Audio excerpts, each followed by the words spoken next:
Hello, Jack. Hi. Hey Roberto, how's it going? I'm super excited to do this live with you.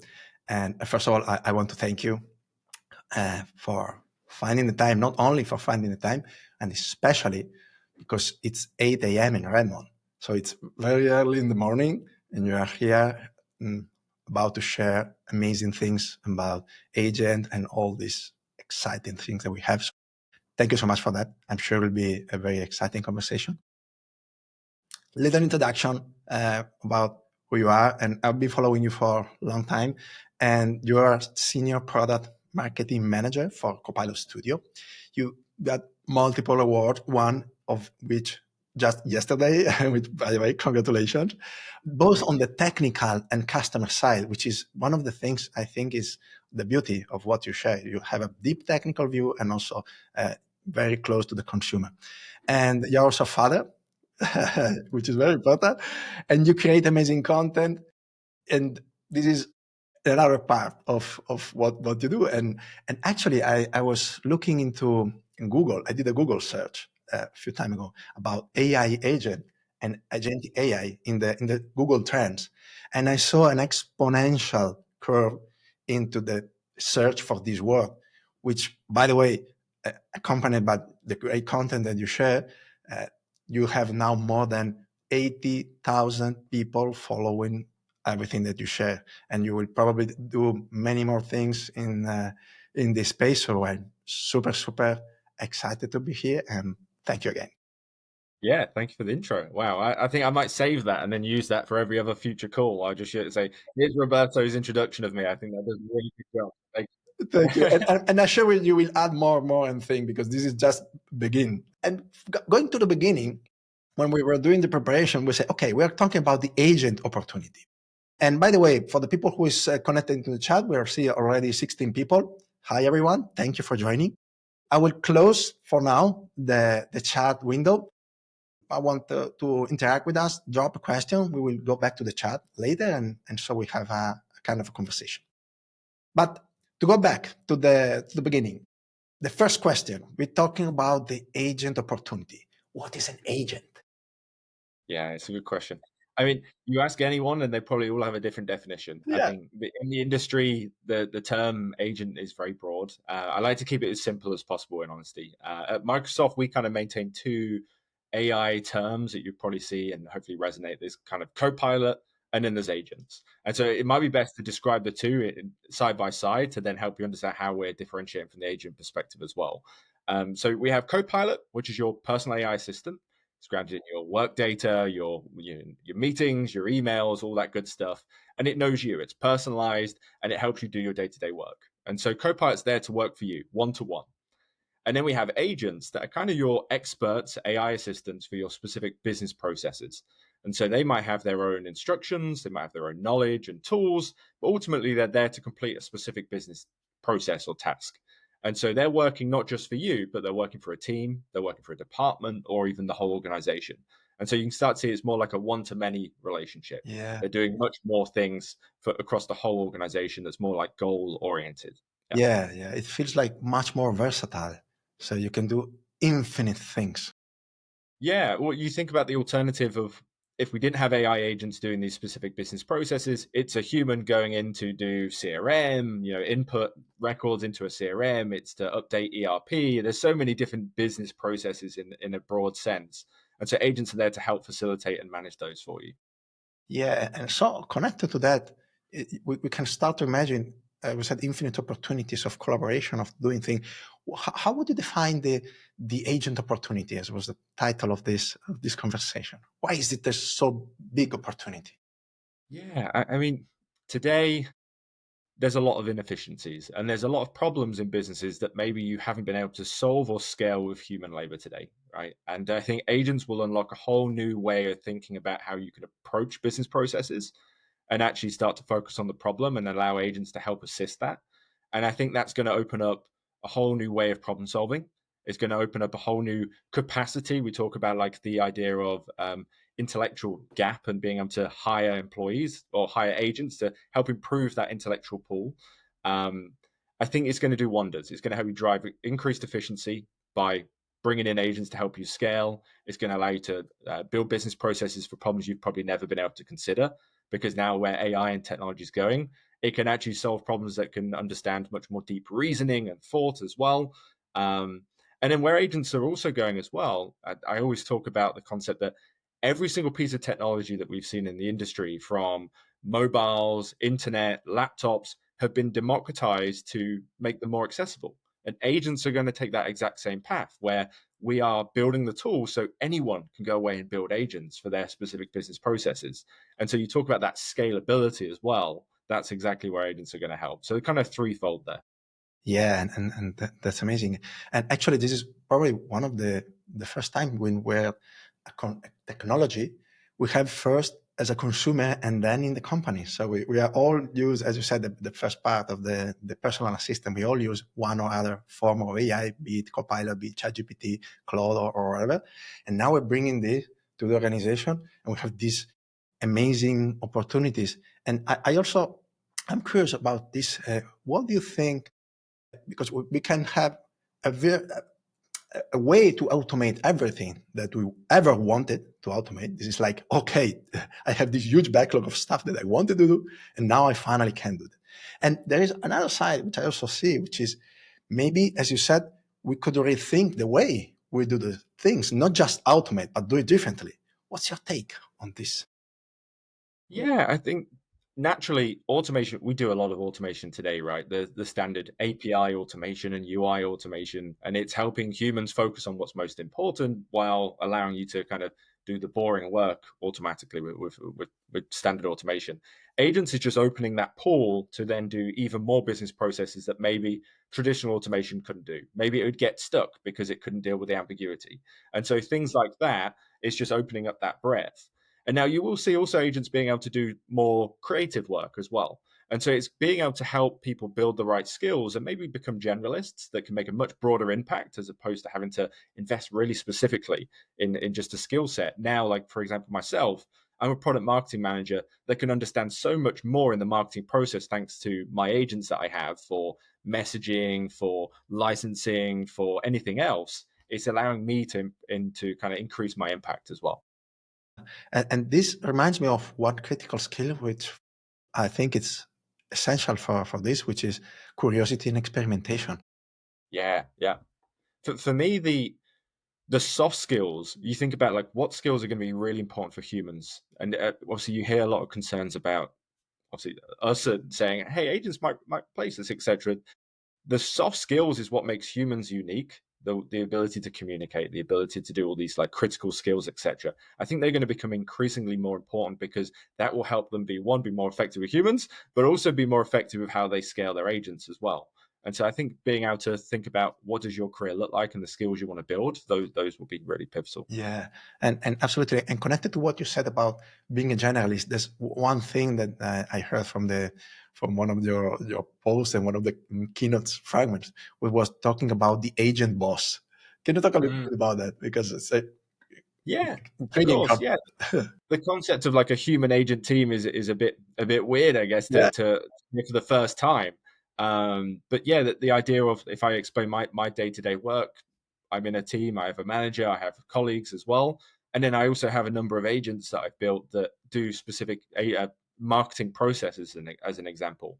And so we talk about this concept of what's the optimal human to agent ratio.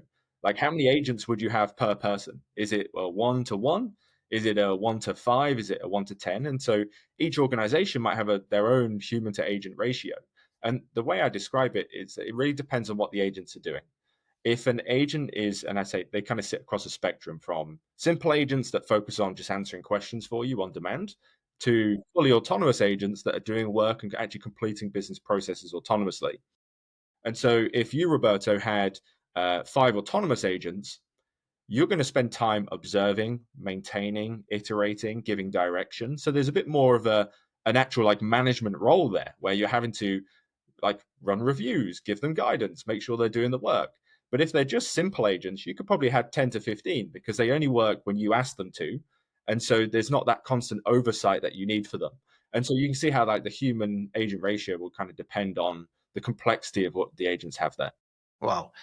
And this also connects straight with one thing that I saw in the keynote, which was the capabilities that this agent can have. And you mentioned the computer use. So this is something that completely blew my mind. Yeah. It yeah, the technology is moving so fast, and so whenever I talk about new features that come out like computer use, I like to say what was the problem statement before and what's it solving. I think that's really important because it's not just technology for technology's sake; it's actually real meaningful impact that these business that they can help with their business processes. And so today, if you've built automation, maybe you've used tools like Power Automate, they're perfect for following a sequence of steps. And so they focus on working with applications that are in the cloud, they have APIs, and so you can interface with them. But what if you want to do a business process, but it just doesn't have an API to connect to? And then so today's approach, you do something called RPA, robotic process automation, and it's essentially teaching a computer how to do these set of steps. So the automation would execute on a computer and say, follow these clicks, click around the screen. But then what would happen is, what if you had a pop up? And so the RPA is only trained to follow these set of steps. And if there's a pop up, like it can't deal with the ambiguities as we mentioned. And so computer use and computer vision essentially uses generative AI to be able to process what's going on the screen, understand the instructions that the human's given it, and being able to pivot around and be able to deal with that ambiguity to complete the workflow. And so it's pretty impressive. They can spin up virtual machines, do all of their work, clicking around, copying data, filling in forms, etc., and then pass over to the agent to finish off the process. Exactly. And what you mentioned, is, even we are talking very technical. When you talk about virtual machine, for someone maybe who doesn't know, I saw the demo and it's like, okay, I tell a person that every time I send him or her an email, what they have to do is to take the content of the email, to go to our website, fill a form, and add a row to an Excel and whatever it is. And for that, they create their own computer. They do it on their own. They don't need to have you the computer on, which is great because I'm not depending on my computer to be online and completely autonomous. And then maybe they come back with a result to validate. Okay, this is what I found. This is what I do. Give me an okay or an okay. It's like having a person. Actually, when I started working with Copilot, I started as an intern with 100% of time available all the time, infinite resources, but that they needed very clear direction and step by step and some guidance. And when we had the prompt, okay, I keep using. So it's exactly the same, but much more advanced. Yeah. That's why I talk about the concept of like the agent boss, because those transferable skills apply anywhere. Like if you were bringing an intern or if you're bringing a new colleague on board, you give them a lot of direction, you give them the knowledge they need. It's similar to agents. You give them instructions, you give them the data that they need to help them do their work. Yeah. And so it's funny when you said about the capacity side, we did the Work Trends Index recently, and we brought out a report about the future of work and the idea of a frontier firm. It's a firm that's kind of AI first in their business processes. And some of the research that showed was that 80% of the global workforce didn't have the time or energy to do more. And I think that's where agents really start to fill that gap by being able to kind of help them scale where they haven't been able to scale before. Yeah. Yeah, it's like a whole new capability that we didn't have. And I'm curious, we are talking about ratio of agent to human. Uh, it's very early probably to give estimate, but anyway, what's the estimate of the number of agents in a near future? Oh, actually, yeah, that gives me a good point. You just reminded me. So we worked with IDC, and we're projecting about 1.3 billion agents by 1.3 2020. by 2000? 1.3 billion. Yes. Wow. And so, yeah, not long at all. 3 years away, we expect to have that many agents. So it just shows that. I mean, we can look at the human to agent ratio there if I knew the population of the world, but you can start to see how we're investing in agents so significantly. And I mean, just to give you another a momentum stat, I guess 1 million agents were created in Copilot Studio, which is our low-code agent tool in Microsoft, and SharePoint in the last quarter. So 1 million total across those two technologies. Yeah. And so you can see the pace is going to accelerate exponentially as organizations start to deploy, build the right skills, and start to see real value over that as well. So yeah, you can see Yeah, the momentum. absolutely. And then maybe for someone who hears this, okay, this is a huge number, but I think there is one very important point, because an agent has not to be a huge process.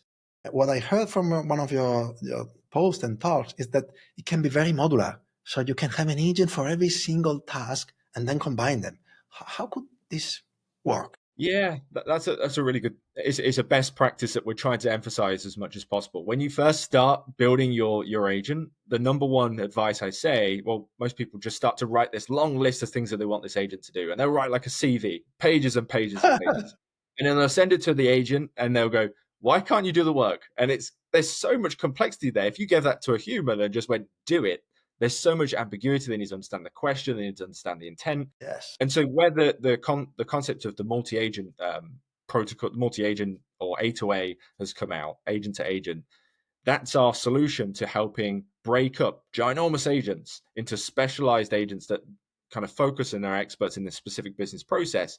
But the most important part, they can communicate together. So they can pass context, they can share information as needed to complete a much more round process without having to have so much instructions that there's kind of overlap, there's conflicting, etc. So that's really our best practice approach for that. Wow. So in a way, it's something similar to what we did in the early day when we were talking with LLM. You don't give them the LLM a huge instruction. Maybe you separate in pieces. But here we have the bonus that once we do it, it's saved.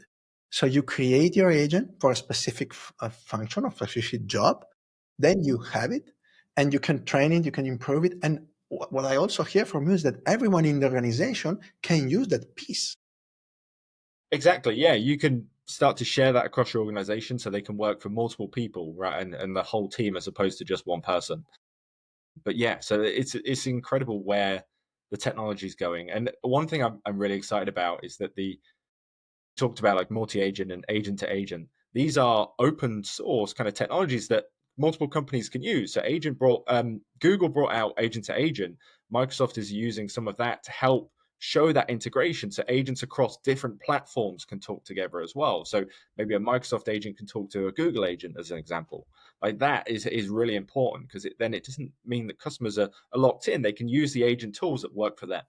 Yeah, exactly. And what I hear is that the more people use it, the more the value, like the network. If the internet was only between two people, it was useless. But the value is that the more connection we have, the more the value for everyone. So it's amazing. Exactly. And one example I wanted to give just on that multi-agent, because I know you kind of referenced it. At Microsoft Build, we showed a demo of like a banking agent where it had each of its, you think about the different services that a bank may offer, like a retail bank. Mm. You've kind of got savings, you've got mortgages, you've got various other services, withdrawals as an example. So each agent would be an expert in those different parts. So you speak to an agent, you say, I'd love to take out some money, please. Goes to the savings agent to help manage that.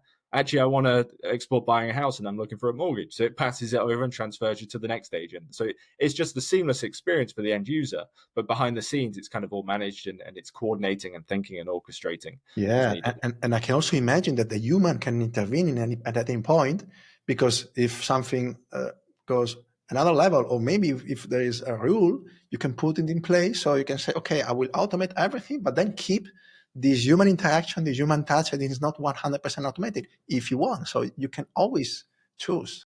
Exactly. That goes back to like that spectrum of agents that I just spoke about. Like the simple agents that are on demand answering questions, humans always in the loop because the humans asking for the work and they're just doing it for you. So you can kind of review the content and then approve it and then go as needed. But in the autonomous world, human in the loop is so important because you want to see kind of what's happening, why they're thinking this way, why they're orchestrating. And so the example I always give is that we worked with a retail pet company in the UK to build one of their first autonomous agents. And this was for kind of like fraud protection. So thinking about how when a customer buys a product and maybe it's not everything that they say they're saying that is happening, maybe they're just trying to get a refund for a product that maybe they haven't bought, or any of those suspicious activities. How do you scale a customer service team to review every single customer service case? It's impossible to have the human labor to be able to do that. And so having that agent do that first step of understanding that whole process, reviewing the images, etc., and then providing it to a human to make that final call with the human in the loop as an example, it's helping them scale significantly. So I think that's really a key part to think about. Mm. And now that you mention a real use case, which sounds amazing and gives a scale and other dimension, how do you start? Where do you start? If you have never done anything with agent, what would Yeah. you bet on it? So at Microsoft, we kind of have this three-phased approach to how you can start with agents. We say, hey, you've got first-party agents that Microsoft builds. Like we have tons of engineers building products and agents just for you, and you can use them, deploy them out of the box, and start seeing value really quickly. Plug and play. Yeah. You've got like researcher, analyst, many other agents that you can use, and you can just see value. They're all managed. The instructions are managed for you. So all you do is give them a prompt and they start doing the work. And you can do some pretty incredible things. I don't know if you managed to use Researcher yet, Yes. but And yeah, it's amazing. Yeah. I was very positively surprised and wow. yeah, like the depth of review, the ability to use your work data to inform that as well. Like I've done for like product marketing strategy reports and market research and all those good things. And so that's the first way, really simple way, low barrier to entry. Just get started using those first party ones. Of course, there's then third parties that we work with that are, popular tools that you've maybe used before, like Workday, ServiceNow, SAP, are building agents that you can then plug into like Copilot and use from that experience. So taking advantage of those ones. And then some organizations say, hey, I have really unique business processes. I don't work like the average organization. I need to do this step before every other step. And so they go and look and build their own. And so they need to look at what tools that are available for them to build their own agents as opposed to the stuff out of the box. And so what I think is special about Microsoft is that we offer the spectrum of tools to meet the makers where they are. So whether you're no code, you just want to build an agent with a conversation, like, hi agent, I'd love you to help me do Y, or low code where there's a little bit more drag and drop, a bit more visual. You need to bit under kind of like you'd have to be really technical, but you need to have a bit more of an understanding to how these things work. All the way to pro code. So like no code, low code is Copilot Studio. Pro code is GitHub, Visual Studio, more of like the traditional pro code experiences as well. So wherever you are, you can kind of go from all of those. Mm. And it looks like we have complete flexibility. And there is one word that you mentioned, and I love it, which is the maker. What's the definition of a maker for you, and why this is such an important role, and especially today? So I've been in the low code space for five plus years, and I describe myself as a maker because I don't write code. I don't understand the complexities of that side, but I'm someone that wants to make a difference. I'm someone that wants to make an impact with the technology that I can use, and I want to show how I can build solutions without the technical depth. And so I think it's someone that's technically inept or technically capable without having to code to be able to kind of build solutions that can help a business or help you do more essentially. So it's quite an ambiguous term. I guess the more well-known term was something like a citizen developer, someone that's not a core developer but just wants to build solutions and get hands-on really. Yeah. Curious, another skill that you mentioned, like being able to learn and iterate as well. Yeah, and beautifully connects with what you said in the beginning, that we don't have enough people to do all the things that we want to do, even with AI, even with agents. And it feels like much more accessible. So you don't need to be an expert in coding. For example, in my case, a little anecdote, I've never programmed in Python. And in the days I programmed in Visual Basic, SQL, I love programming, but I thought, okay, I missed the train of Python. I cannot do it because it's too huge investment for me at this point. But then when ChatGPT came out, I said, wow, I can finally program in Python. And that night I couldn't sleep actually because I said, how many things can I do that I ever always wanted to do? But then, of course, you have limited time. So the tools will be better and better and better. And finding this mix between the completely low code or no code and where you want to go deep, I think that it's tricky and it will change all the time because, yeah, Exactly, and that interoperability as well. Like they're not in silos. It's not just like here's low code, here's pro code. You exactly. build separately and don't speak to each other. It's how can you integrate the two and work. I talk about the idea of a fusion team. And so you think you're in a company, you're trying to build a solution. You've got the low coders that are closest to the problem, the business users, and then you've got the pro coders and the IT that actually the real technical people that build the more complex solutions. You can work together. And so like the example, Copilot Studio is low code. We manage the out of the box models for you. But actually, what if I want a fine-tuned custom model from Azure? Well, go get the pro developer to build that custom model and plug it into Copilot Studio. So like, it's that perfect world where you kind of Yes. all build together. Yes, and going to the people also, it's much more fun because now it's not IT and the business. So IT can be closer to the business, and the business people can be closer to IT because it's not like, okay, this is not rocket science. You can do little experiments. Of course, we'll never, or maybe yes, but it's not your role to go so deep. But you can speak a common language, and then you can build things together, which is much more fun. Exactly. Probably. That's one of the things I always hear is that people wish that they had better lines of communication between IT and the business, and these sort of tools really facilitate that and help you be more successful. Absolutely. I think this is one of the pieces, not that the agent, but in general, the AI opportunity of creating this bridge between IT and business people. Also, because we are human, we have our lives, and we want to know this technology. So both sides are interested, and we are all the same. So it's not one or the other. Yeah, the point you mentioned at the very beginning really resonated with me about the idea that these technologies became kind of consumer first before they went to the enterprise. So that tackles one of the biggest challenges when you think about bringing new technology into an organization. It's the people, it's the change management, it's the understanding the value, it's the training and enablement. It's so that by having like consumers, the average person that just wants to go on and do this outside of work and use ChatGPT and all these other fantastic tools, you're building the skills and then you can apply them to the business. And so I think that's a really great way to think. Yeah, absolutely. And I also feel we are just scratching the surface. I read recently a blog post from Meta Malik. Probably, maybe you also follow him. And he was saying that there was all the capabilities. We have huge tools in our hand, but still we're not realizing the potential. Only 40%, which of course, you and I say, how it's possible 40%? To me, would be 100%. But only 40% of the people are using AI at work, or say they use AI at work, even the shadow AI, whatever it is. And not only that, but there are not significant changes yet. Even if the productivity of the people may increase, the organizational productivity is not yet made the leap. So we're still very early. I thought it's fair. Okay, that's good to know. Yeah, I think it's the habit forming as well, which is a Yes, part. When I first started using it, I had to think AI first when I was trying to implement that into my day to day. Because naturally, it's let's go, just put my head down, let's start doing the work myself, and then actually using that as a sounding board, as a brainstorm, as a anything else to help you do your work. And now every day, being able to just jump to it if I have a question, if I want to validate something, if I just need some inspiration. I've now built that habit, and I look to that as an assistant to help me in my flow. exactly. 100% agree with you. And actually, now we have two questions. Can I do this with AI and the personal assistant? And the second is it worth to build an agent to do it if it's a recurrent task? Or how can I integrate this in the tools that I already have? So it's, again, making this muscle and everything that we think, see how can we do this in a different way. Yeah.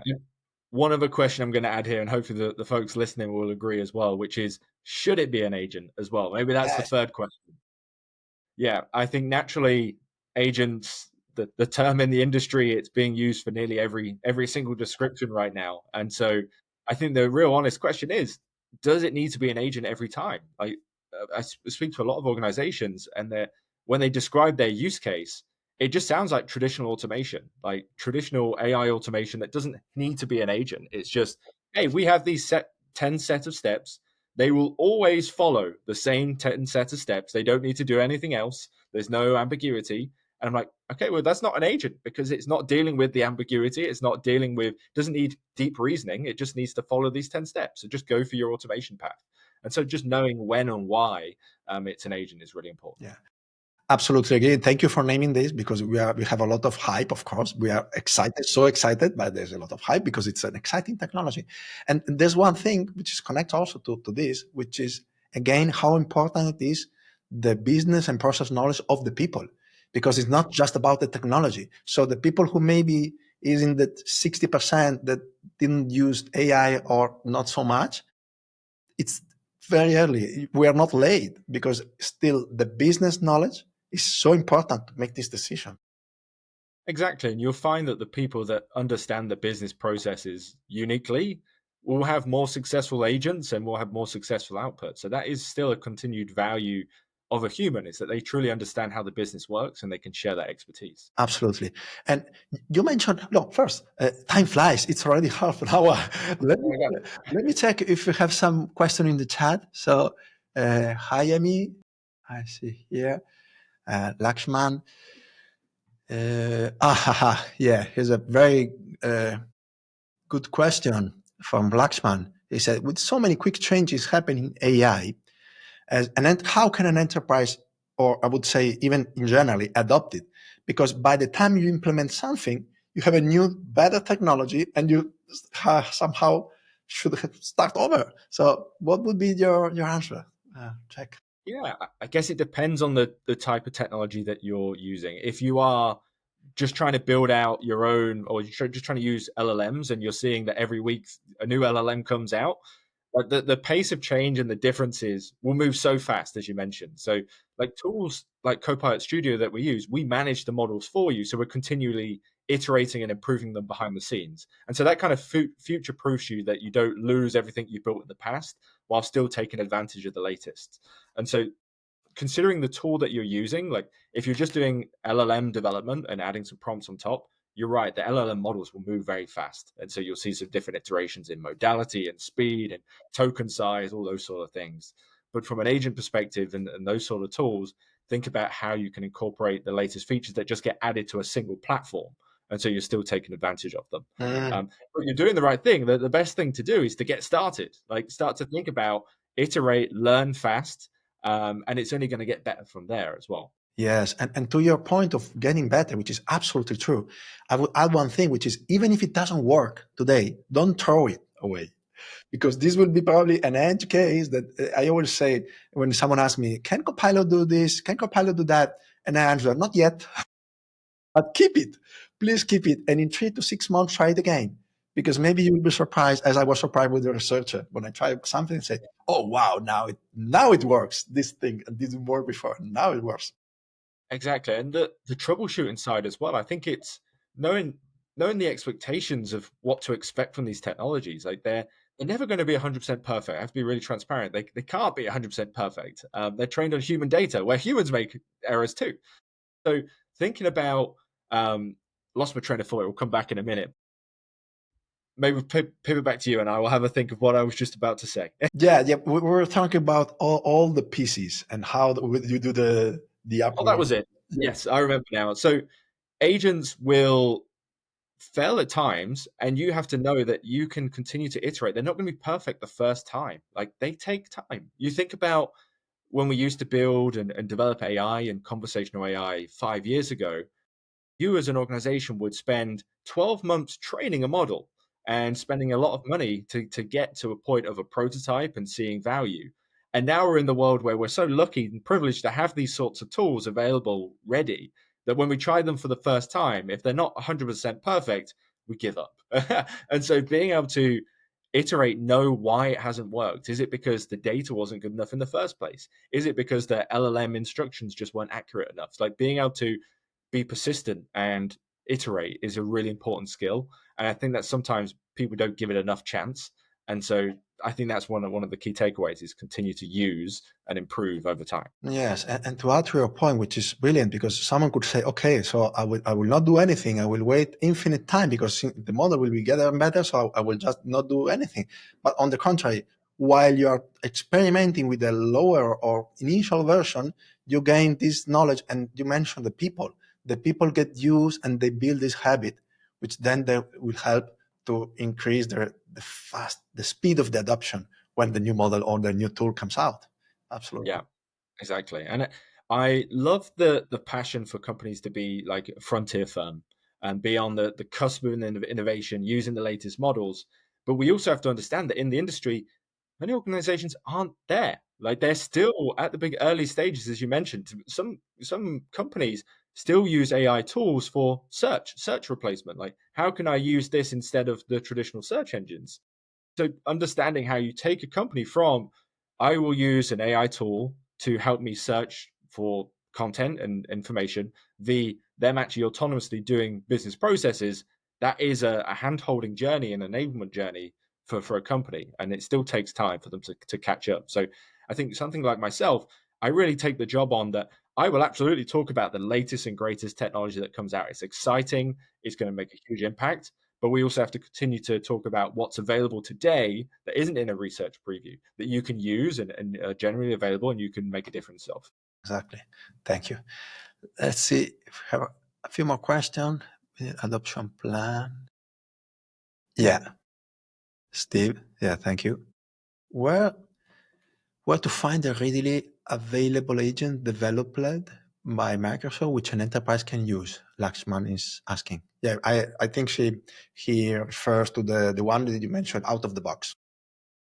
Oh, out of the box, yeah. So if you have Microsoft Copilot or Microsoft 365 Copilot, so this is for your work, AI at work essentially experience, you'll notice that on the left, when you use Copilot Chat, Mm, you have the All Agents button, and that's called our agent store essentially.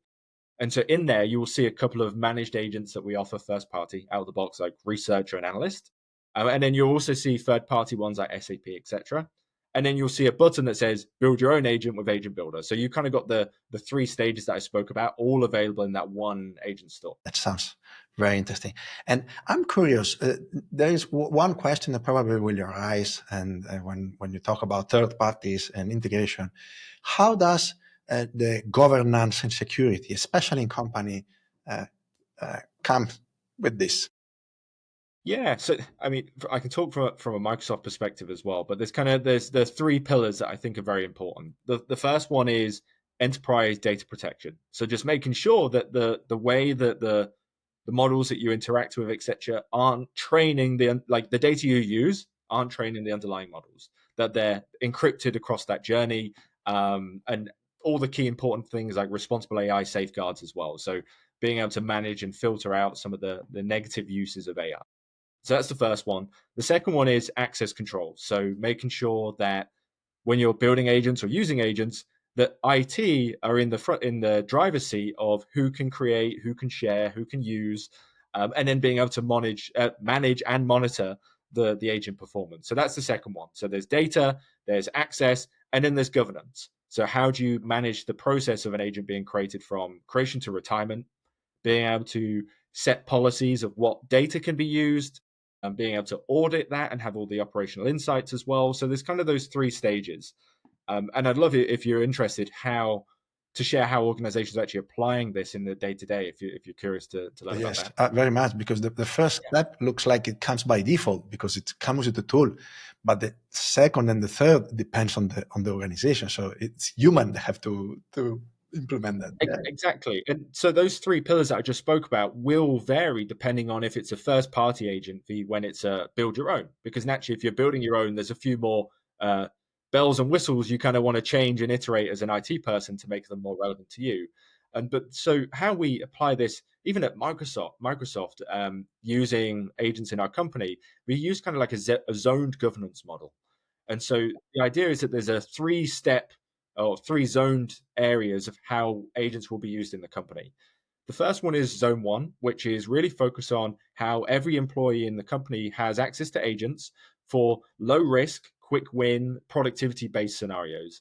So if you've used the Microsoft 365 agent builder experience today, it's like it's really easy to use. It's just chatting over your data. You ground it in the data that you have access to today. So it's not giving you access to yeah, data you exactly. should, and you can just start seeing value really quickly. And so I've built tons of those that I share with my colleagues. So yeah, Now, it's like the research and the analyst. So it just everyone can use them, very safe, yeah, free for everyone. Yeah, exactly. And then so as these agents show increased potential, or they need more connectivity to systems that maybe you wouldn't give to every single employee, they progress up these to zone two and zone three.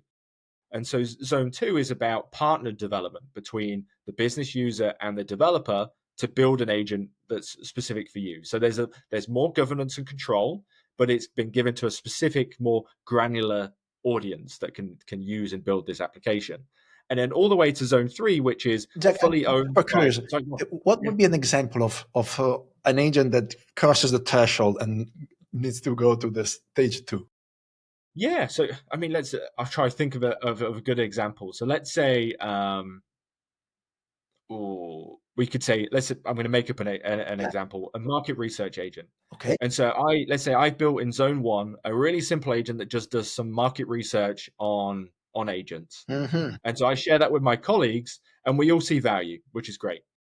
But actually, that use case could be used across any product marketing team in a company.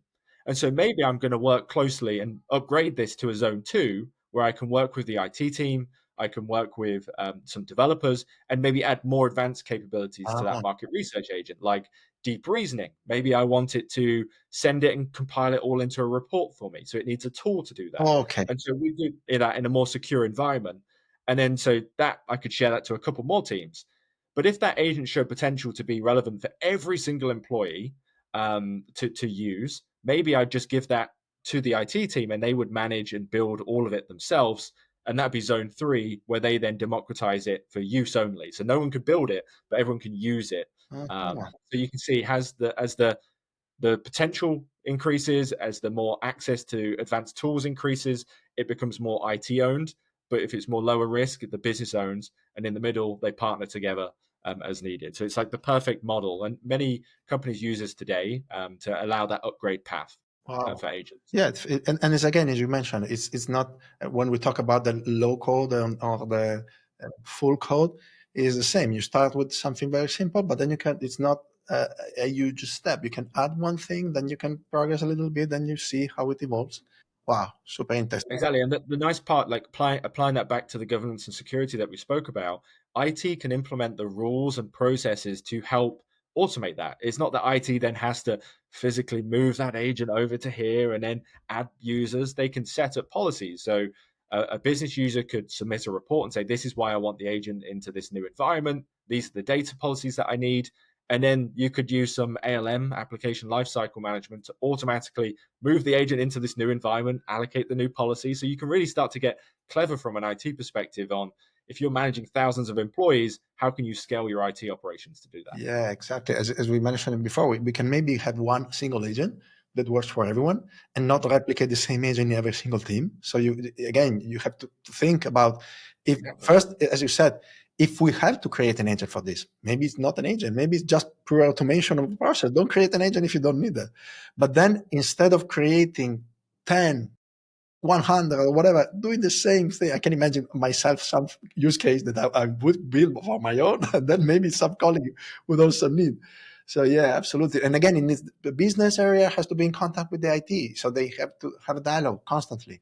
Yeah, Exactly. And so, like, one of the big, I guess, processes that IT will manage is inventory management. Like, what's been built across our company? Is there opportunities to consolidate and do something really well? If 10 people in the company have built an onboarding agent, maybe we need a company wide onboarding agent that IT and pro devs can manage. And so that's why we have that zone model of the perfect upgrade. yeah. I can definitely imagine how in this 1.8 billion you can go crazy if you want and create thousands of agents. And then how do you know what's the good one? Like in the documents. So I have version 1, 2, 3, 4, 5. What's the good one? No one knows. Yeah. Exactly, and I think that comes down nicely to the second part, which is the knowing of what the agents are doing. So having the right analytics for IT to know how and why they're performing and the usage, but also then translating that to ROI, like the that connection, as you kind of mentioned. It's really important for organizations not just to look at activity, but at in the impact of that agent. How does that really contribute to the bottom line? How does that help reduce costs? How does it generate new revenue? That's the bit where I think companies need to spend more time on, is the attribution to the real business impact, as opposed to, hey, this agent has saved me 5 minutes a day. Great, but it doesn't really contribute to the broader business goals and outcomes. And so I think that's a mindset shift that we have to think about. Yeah, and I can see how that can be a challenge. And I'm curious now that we talk about this, what can be the most significant challenges that the company face when they say, okay, I want to, as you said, start as early as possible, but also do it with some criteria and do it well.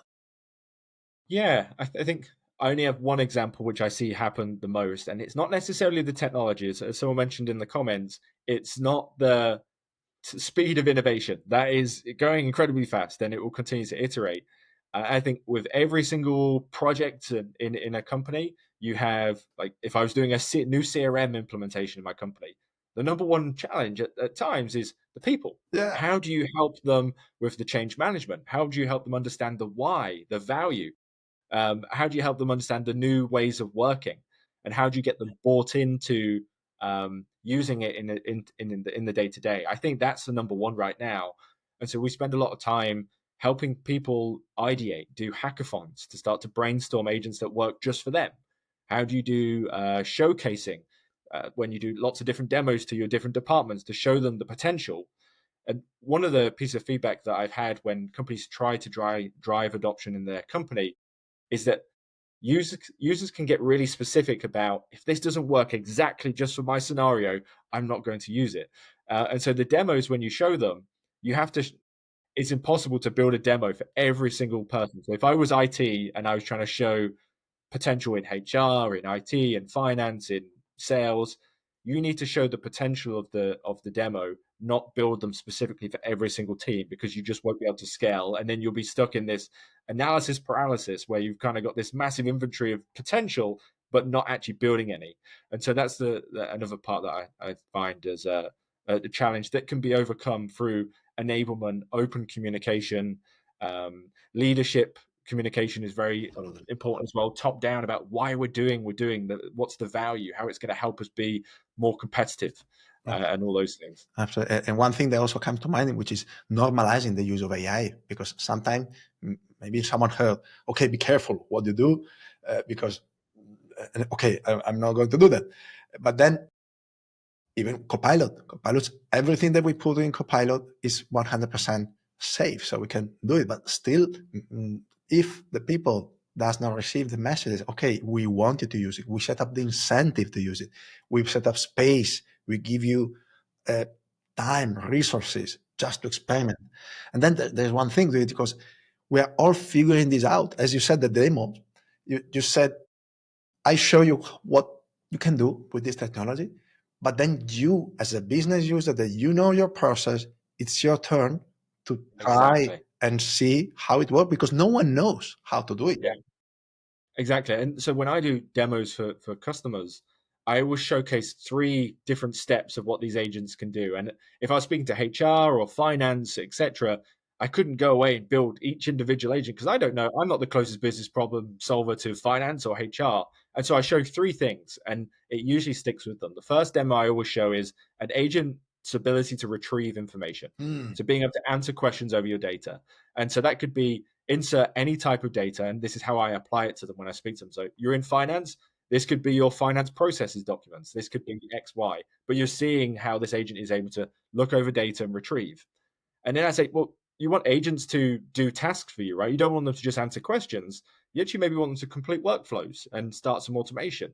Well, here's this agent here that maybe does it for suppliers, but that could be for your financial approval process. It could be for the onboarding process. And then finally, the first two are more chat experiences. One's it, what if this agent could be more autonomous in nature? Are there processes that you just want to happen behind the scenes? This is how this could apply to your business.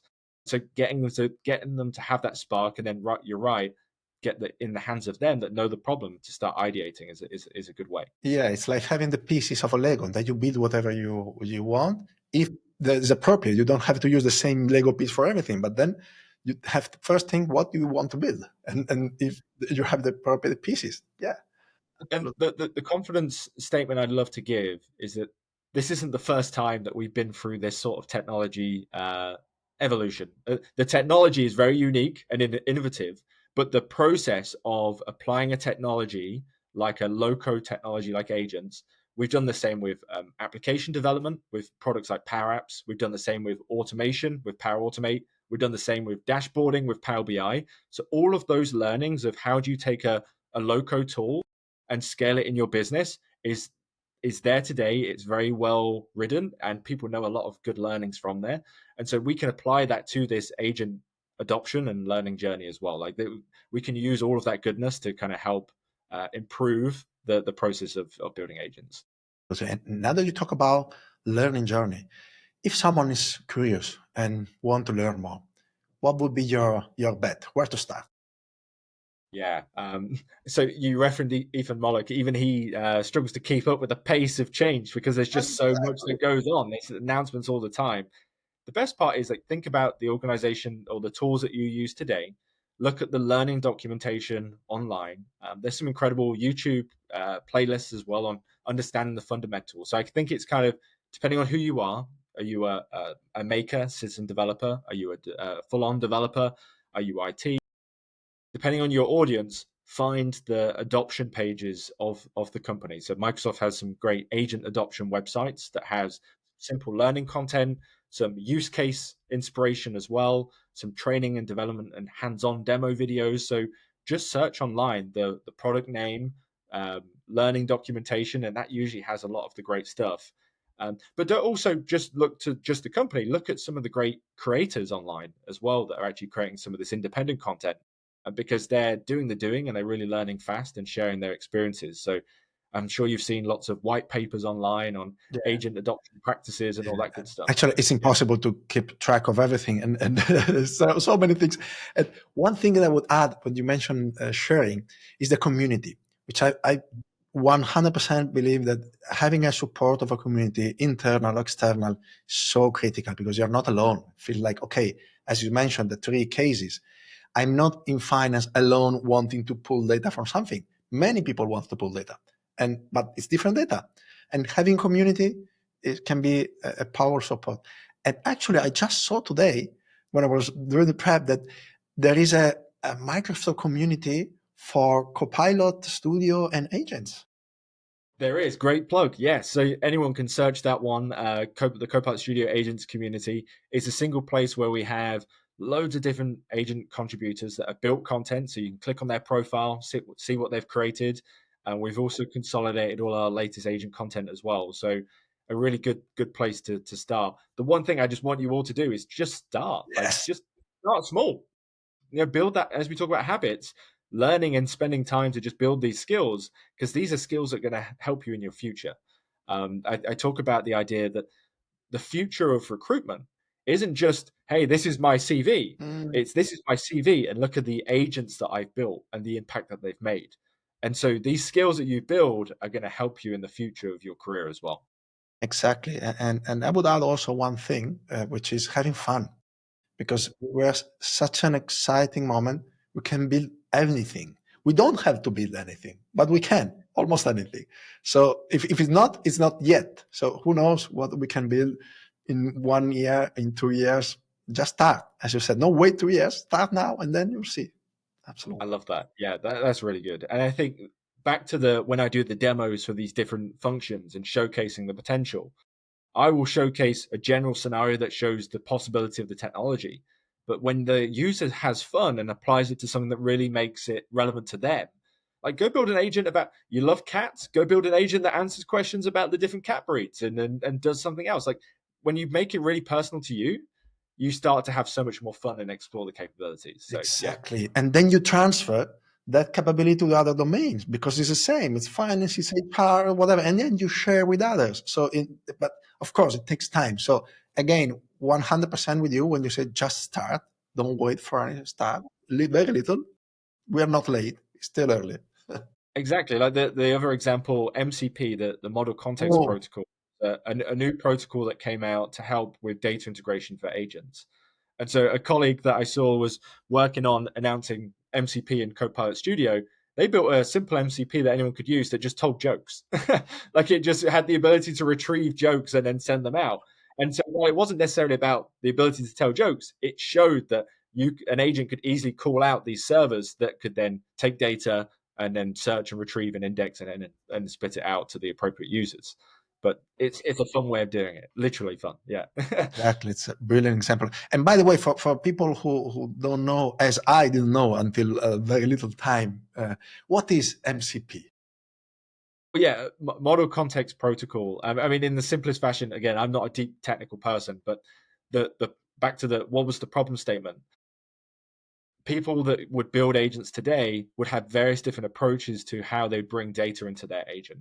Some would maybe use retrieval augmented generation to be able to do search over that data. Some would use APIs. MCP was a new protocol that came out to help you search and bring in data in a more consistent manner.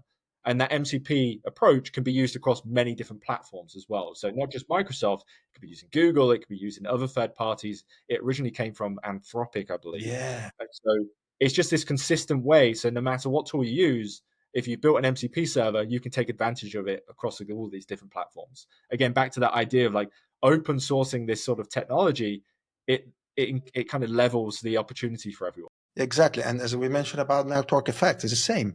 If more people can plug more data, more value for everyone, more adoption, more fast Yes, innovation, indeed. and it gives bigger and bigger. Absolutely. Time flies. I see more question. Maybe we have time for one more question before wrapping up. Uh, okay, I will go just with the last one from Lakshman. Being a Microsoft 365 architect, what's your guidance to grow more on the Copilot and agentic AI? Are there any certification in place? Interesting on training. Question. I'm not sure. I don't have the specific list of I guess the different accreditations that you can do today. Microsoft Learn is a great place to start using and going through each of the free courses. So there's lots of free courses to use and learn from there. I can imagine that we will have and bring more accreditations as needed from our learning team. And so check out Microsoft Learning. It allows you to filter by role. So if you're an architect, it also suggests which roles are relevant for someone that's trying to build Copilot skills in as an architect. And so check out those learning paths. And then again, they kind of iterate from free learning all the way to accreditation. So I need to check if there is one available specifically for those different tools. But TBD, check there, and I can absolutely add them in this chat as needed. Beautiful. I think we could go on for 2 hours more. Yes. You are just beginning your day. Remember, it's 9 a.m. in Redmond. I think I would like to ask you one more question, Jack, which is also to close this beautiful conversation. And I'm very curious about this. For me, would be my question: what would you like to see more and less in this world that we'll be talking about? Yeah.